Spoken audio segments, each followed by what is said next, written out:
উল্টো হয়ে গেল।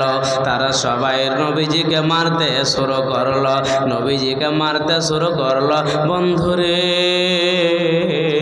নবীজিকে মারতে মারতে তারা বেহুশ করে দিল।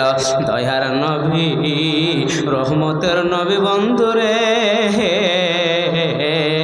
পাথরের আঘাত খেয়ে খেয়ে খেয়ে খেয়ে নবীজি চলে যাচ্ছেন। দয়ার নবী চলতে পারে না, দয়ার নবীর শরীরে কোনো বল নাই।